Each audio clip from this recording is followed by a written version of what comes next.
wafdi uu hogaaminaya wasiirka arrimaha dibadda ee dowladda federaalka ku meel gaarka Soomaaliya mudane Cabdullaahi Sheekh Xasan Maxamed oo maalmahanba u joogay howlo shaqo ah dalkani Koonfur Afrika ayaa kulan la yeeshay jaaliyadda Soomaalida ee ku dhaqan dalkani Koonfur Afrika. safarka wasiirkan arrimaha dibadda ee dowladda federaalka ku meel gaarka ee Soomaaliya ayaa waxa ku weheliyeen madaxa ciidamada nabad sugidda ee dowladda federaalka ku meel gaarka Soomaaliya Axmed Macalin Faqi iyo taliyaha gaarka ee wasiirka arrimaha dibadda Sayid Shariif Xasan. ugu horeyn kulankani ayaa waxa ka hadlay gudoomiyaha golaha fulinta ee jaaliyadda Soomaalida ee dalkani Koonfur Afrika mudane Ismaaciil Cabdulla Soomane isagoona warbixin guud oo ku saabsan jaaliyadda Soomaalida uga warbixiyay wafdigii uu hogaaminayay wasiirka. waxay dadka bulshada Soomaaliyeed oo daayo badan ku faarin kartaan isa soo saaray hadii la maalgeliyo wax soo saaray dalkooda hadii lagu celiyo wax qabad oo runtii wax soo saarkooda uu ka badan yahay sidoo kale waxaan leenahay insha Allah boqolkiiba macaan noqon doona ilaahay wayna la baxsayn bulshada soo horseedayaan waxaan filayaa taariikhda ay xusid doonto madaxa ciidamada nabad sugidda ee dowladda federaalka ku meel gaarka Soomaaliya Axmed Macalin Faqi ayaa isna uga waramay jaaliyadda Soomaalida ee ku nool dalkani Koonfur Afrika isbedeladii ugu dambeeyay ay dowladda federaalka ku meel gaarka Soomaaliya ka sameysay dalka Soomaaliya gaar ahaan magaalada Muqdisho oo ah xarunta dowladdu hay'atan degan tahay. runtii waxaan ugu guuleystay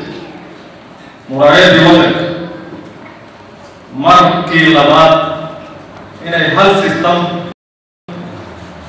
ay gacanta u gashay waa 2006 oo ay maxkamadii gacanta u gashay hal nidaam marna waa hadda oo hal nidaam ay gacanta ugu jirto waa labada jeer ay gacanta soo gashay labadana isku dad ay gacanta u gashay. sidoo kale wasiirka arrimaha dibadda ee dowladda federaalka ku meel gaarka Soomaaliya Cabdullaahi Sheekh Xasan ayaa isna jaaliyadda uga warbixiyay safarka ay ku yimaadeen dalkani Koonfur Afrika isaga iyo wafdiga uu hogaaminayo. xiriirkan aan saxeexnay maqasheen ma aha xiriir anigu soo raadiyay ama soo abaabulay waa wax laga soo shaqeynayay muddo dheer madaxda dowladda ee ugu weyn madaxweynaha jamhuuriyadda Sheekh Shariif Axmed iyo madaxweynaha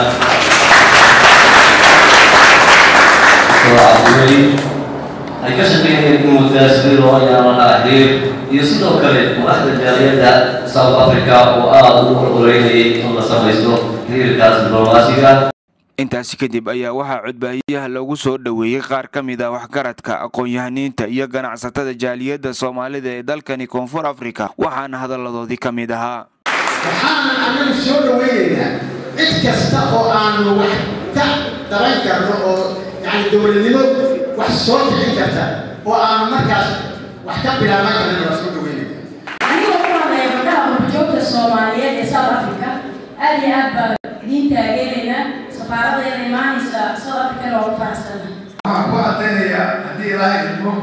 dadka Soomaalida ee halka kaga muuqday inta badan oo maqanba inay diyaar u yihiin inay dalkoodii wax u qabtaan.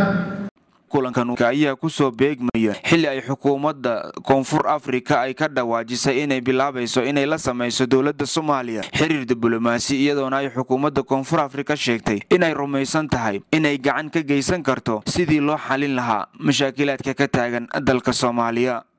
Cabdinaasir Soomane, Universal TV.